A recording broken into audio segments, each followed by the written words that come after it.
Hello everyone and welcome to a new in and out video. Today we're talking about everything that I have bought and also that I have decluttered in April, which also kind of means that a third of the year is already over. This feels crazy, but also just let's get into it.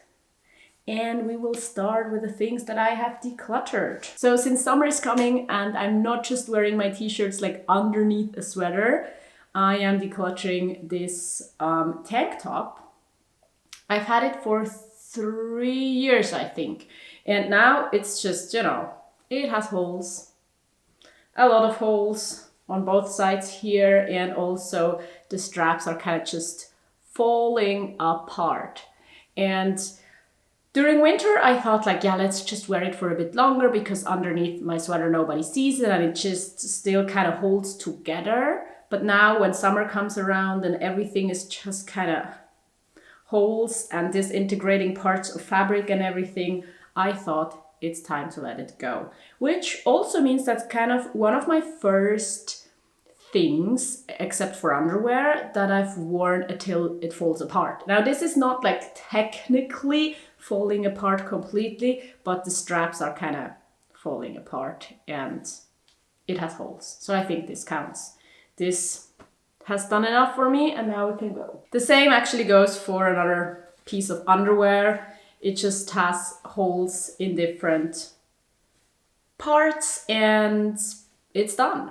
Then I also managed to read another book of the ones that I bought back in November at the English book sale, like secondhand books. I'm gonna talk about this book here because I have more books later, but this was it plays in northern India and it's, I think, a beautiful tale about kind of slow living, but also the title is The Inheritance of Loss, and it has a lot to do with this feeling of loss, thinking that you didn't get what you deserved in life or that your life is kind of slipping through your fingers and that you're maybe not in full control, but still also kind of honoring this way of living and enjoying it and loving life. Nonetheless, it's sad and beautiful, but also sometimes it had some parts that felt very long. I'm gonna put this in a public bookshelf for someone else to read. Overall, I liked it. This is everything I decluttered, but I have also brought some new things into my life, so let's start with these. And the first one is this turtleneck. I found this in this little shed that we have in our neighborhood where everyone can just bring stuff they don't need anymore and take whatever they want. And I found this turtleneck there and I thought it looked great. And so I brought it home and decided to keep it. I've worn it in a video and for a few days already. But I hope to get a lot more use out of it. And I just always love kind of getting things like these for free because then the cost per wear is just zero. And kind of every time I get to wear it is a gift or feels like a gift and it's completely free. And I think that's amazing. And then I struggled for weeks, even months, maybe more so, watching a ton of videos, thinking a lot about it. And I also made a video about the whole process of if I should buy this camera that I really wanted or not. And I'm gonna link you the video up here to kind of get an insight into my brain and how I think and how I make decisions maybe. Some people thought it's kind of too much thinking and I should just make a decision. But I think it makes sense to take a lot of time and think well about a purchase that's that expensive, because this cost kind of almost €1,000. And I did decide to buy this camera. Mainly because it's so small and I can actually take it with me more so than the camera that I'm filming on right now. But this one can only take pictures. It can record video, but it's really crap. So I'm gonna keep this camera as well. And that's also kind of what I struggled with. But overall, I did take almost 400 pictures with this already. And I've taken it with me almost every time I left the house. And that's what I want to do, to capture more everyday moments. And also maybe more sort of pictures that I sometimes take with my phone, but that don't really turn out that well because phone cameras are just not that great. And also, I'm taking pictures with these that I wouldn't even have dared trying to take with my phone. And I'm just hoping that I'm gonna get a lot of use and fun out of this camera, and so far it works. And as a person also said, I can always resell it because cameras usually retain their value pretty well. But then actually it has a little bit to do with the camera that I bought, but also just kind of with taking pictures overall. I also bought this hard drive. It's an external hard drive for my private pictures, so this is not going to be like a business expense. And I've had this hard drive, the past hard drive I had since 2018, so for 6 years now. And when I bought it in 2018, I still believe that this hard drive of like 1 terabyte will be enough. And I'm a person that really declutters their personal pictures as well. I think that it's really important to not just have a mess of pictures that you're, you know, that have like good pictures, bad pictures, even though it takes a lot of time, and many photographers say it's like not worth their time to sort through their pictures completely and delete the ones that are not good. I still decide to do that, to try to only keep the good ones, but still at some point, you know, cameras have more megapixels and files are bigger, and so it wasn't enough. So instead of 1 terabyte, I now have 5 terabyte. And the old hard drive that I used for my private pictures, I'm now gonna, I think, use a little bit for my professional stuff, like YouTube things. And then we're gonna see, maybe at some point I'm gonna declutter that old hard drive. But now I have this new one because I needed it. And hard drives is one of the exceptions when it comes to things I buy secondhand. So the camera I bought secondhand, but this one I bought new because I think, you know, that a lot of stuff can go wrong with hard drives if people drop them or if they're faulty. And they're so important to, you know, keeping my data and my job and my memories and everything. I buy hard drives new. And now we are entering the books I read. And here I do have a question for you, because it happened again. Last month, I think I read 9 books. And this month, I think I read like maybe 12 books or something like that. And at some point, this video is gonna get really long. And I'm not sure if you're even interested in hearing me talk about books, especially if like the library books are sometimes not even available in English. And so I was thinking about like just talking, maybe saying, yeah, I read 10 books last month, but then talking about my 3 favorites, something like that. Also the books, actually I have one and I forgot about this. I picked this up at a public bookshelf this month and I'm currently reading this one. But it doesn't really make sense to count them as an in and out if most books I'm just reading and decluttering afterwards. Because it's kind of the same as just getting them from the library if I'm just, you know, taking them to read them and then return them to the public bookshelf. What do you think? Let me know. But since this is an in, and since I'm just talking about it, I'm gonna talk about this first, even though that's kind of the last book I read this month. This is Muße vom Glück des Nichtstuns, which means something like leisure, the happiness of doing nothing. And I was very hesitant to pick this up from the public bookshelf because I felt like, I'm not sure if this is gonna hit what I want from it, but it's amazing actually. And I have some critique as well, but it's mainly just about, you know, all the ways that doing nothing or doing less really makes sense. And a lot of the stuff in here I already knew, but reading this just gives me this feeling of like, it's okay, you're enough. Doing nothing is actually valuable, and just existing is already what most of life is about. And so it just gives me a really good feeling, and I was actually thinking about keeping this book and maybe rereading it. And so therefore I do want to count this as an in, and as one of the books I read this month, or almost read this month. I'm gonna finish it today or tomorrow. Yeah, because maybe I'm gonna keep it. But now let's kind of start at the beginning of the month, because I wrote down all the books that I read this month, but I returned some of them already to the library again. Yeah, and let me know if you want to hear about all the books or just my favorites.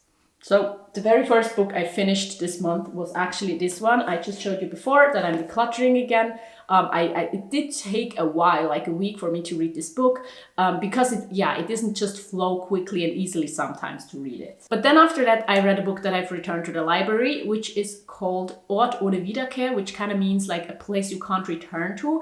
And it was a book about an Uyghur woman and her time being abused by the Chinese government and being like imprisoned and treated horribly for mainly just doing nothing and existing as an Uyghur person in China. And this was really interesting to read, but definitely also a hard subject. Like not a fun read. And then the next book I read is Astrid Parker Doesn't Fail. It's like an adult lesbian romance story. And I purposely picked up some like lesbian romance stories because I did realize that I think there are so many more like gay in a way of like two men love stories out there. And I do think, even as a straight person that I've been identifying myself so far as, it does make sense to read love stories no matter who the people are that fall in love, because love is definitely just love, and two people falling in love is beautiful and can make a beautiful story. And I also just think that queer love stories are oftentimes prone to be a bit less like built on stereotypes, and definitely don't have as much like homophobia and things like that, because you know, people are aware, authors are aware, and it's a story also for queer people. And so I actually like reading them. But Astrid Parker Doesn't Fail, I'm not sure if I really liked it. Like, it was definitely like politically correct and had a lot of queer characters and everything, but it was just not written in a way that I love romance written in. It was very, very descriptive somehow, and it didn't really work with a lot of like feelings and how feelings feel, maybe. I think it's hard to explain, but just not my favorite way of writing romance. And then the next one I read was Linke Daten, Rechte Daten, which kind of just means like leftist data, rightist data, and where it was about like how to read statistics and write statistics, and how depending on your like political viewpoint, you would maybe read something completely different into the same data, or like how you can just interpret things completely differently, and how your political view kind of makes you view the same facts very differently, and so that facts are not really as objective maybe as we think. And I just thought it was really, really interesting to see how different people can be very excited about the same data set for very different reasons, for example. And after that I read Ryan and Avery, which is also a queer love story, but it's a boy and like a trans boy. And as you can see, maybe I just kind of did one romance story, one more so non-fiction book, just to balance it out a little bit. And I have to say, this book I loved a lot. I loved the writing style and the feelings and the story, and it was just wonderful. And I actually want to read more books of this author, but I couldn't find any at my library. And so I'm just gonna be on the lookout in the future. And actually I think this is more so like young adult romance, but I love it. And I don't think there's a problem with reading it at almost 30. And then the next book was Lasst uns lernen, which translates to about let us learn. And it's from an Afghan woman, or more so girl. And she tried to just kind of bring learning and school and reading and writing into more rural areas of Afghanistan, which is really, really hard because many girls just can't go to school, like are forbidden to even go outside the house more so. And so she's just fighting for more education in her home country. And that is, of course, very, very difficult and very, very political, but very, very important. And so I really did like to read her story of this endeavor and how she's trying to make a change for the better there. And then the next book was actually not a love story, but I have to read the title. Was weiße Menschen nicht über Rassismus hören wollen, aber wissen sollten, which kind of means like what white people do not want to hear about racism, but need to know. And it's this book she's like half German, half US American.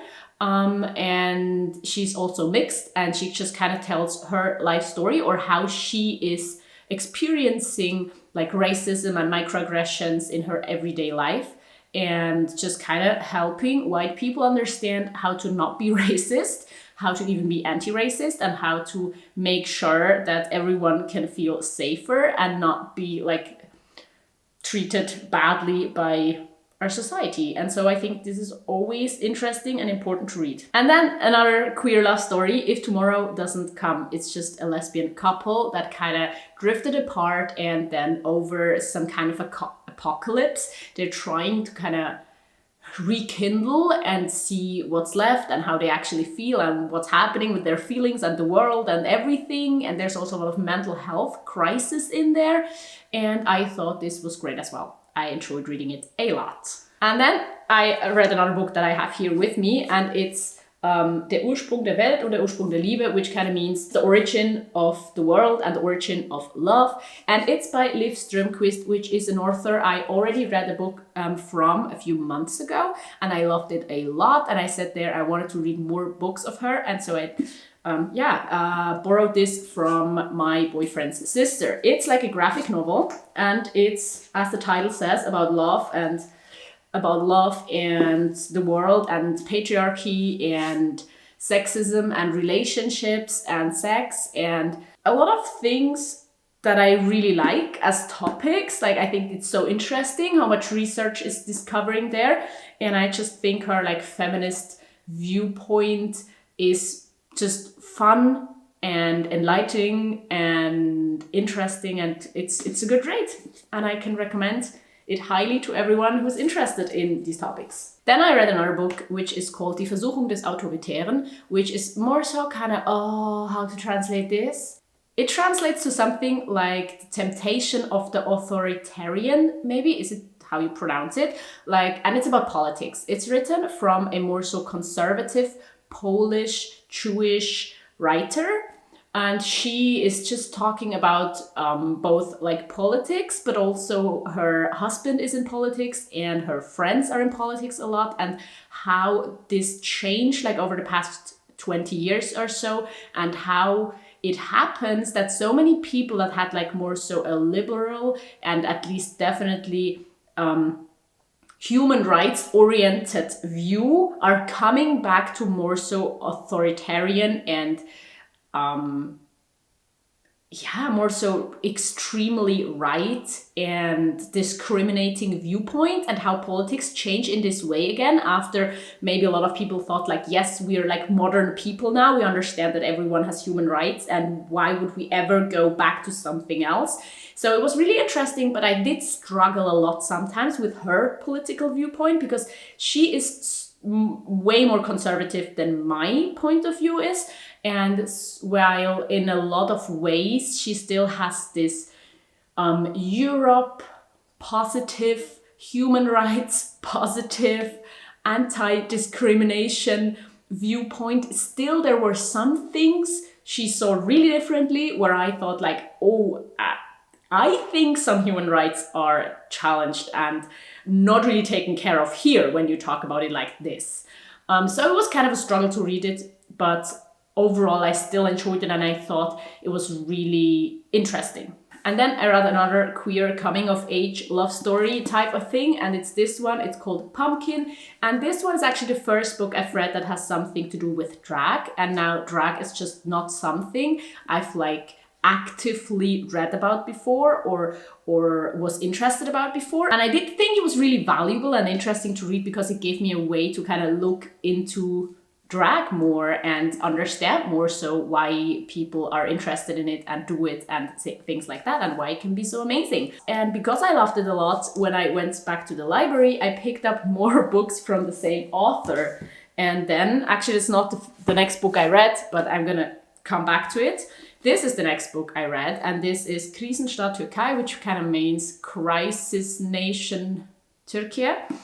But it's written by like a journalist who did live in Turkey for a few years with his family. It's a lot about Erdogan and how his politics are, but more so also the past, just how Turkey became the nation it is now, and like the positive and amazing things, but also the hard things, and how it's like going back on human rights and many things, and not really turning into like a European nation that could be part of the EU or even values the rights of journalists and tourists and people in general. Also kind of the conflicts with like the neighboring nations and how they suppress the Kurdish people in their country and things like that. So also very political, very hard to read at some point. And I mean, I have this ideal of that we can all just respect human rights and let each other live and kind of be there for each other. And it's just depressing, all the books I read this month that kind of point into different directions and tell me that we are far from this reality. But this is also kind of why I read these books, to learn about the reality, to know where, you know, you can start, to be able to talk to other people who know more about it, and to not just be not know nothing and be like, I hope, I don't know, maybe I will. So yeah, you know, educate myself basically. But coming back, this is not a queer love story, but it's about this girl who lives in a bigger body and how she navigates kind of the hate and the love she has for her body, but also the hate that comes from the outside, like how people treat her differently or think she deserves something less or more, and just how she navigates kind of her first relationship. And it was just also amazing to read and helpful to understand, maybe more so people that struggle with not fitting beauty standards, which is sadly still a thing to be really discriminated against and made fun of and be treated as like a lesser person. I don't know. I just hope this can stop at some point, but until then, I'm gonna educate myself and try to find ways to hold against these ridiculous beauty standards and ways of discriminating people. Yes, these were all the books, and it was 13 books, and let's see how it continues next month. And let me just give you a very, very brief overview after my month, because that's something I wanted to do in these videos as well. So I didn't go outside as much as I wanted, but also we kind of had another phase of like winter. Like for 2 weeks there, it was just so cold, so I didn't actually really want to go outside. But now the weather is actually warm and nice, and I already did read on my balcony today, and my workload from my social work job is definitely manageable. I also had vacation at the beginning of the month, so it's just fine. I think I made a great decision. I'm feeling good. I'm looking forward to summer, and I'm looking forward to more reading. I'm so happy I finally got my library card, because as you can see, I'm reading so much. I still have a few books that I own that I want to get through, and overall, I think I had a good month. Actually, my hair is growing and I love it so much to like not cut it all every 3 weeks as I did last time. So I think I'm gonna like keep it short, but not cut it so regularly. So I'm gonna like let it grow a little bit more before I cut it again, but maybe not. I'm just gonna decide when the time is there. With that said, I think I'm at the end of this video, and I do want to know from you how your month was. Did you read? Did you read as much as you wanted? Is there something you're looking forward to for the next few months? And thank you so much for watching. Now, I will link you a video here that you can check out, and I do want to say thank you so much to all of my patrons who are making my job so much better and are able to listen to a podcast episode weekly that is just available on Patreon. And also thank you so much if you have watched this video until now, because that helps my channel out a lot. So now I do hope to see you there or in my next video. Goodbye.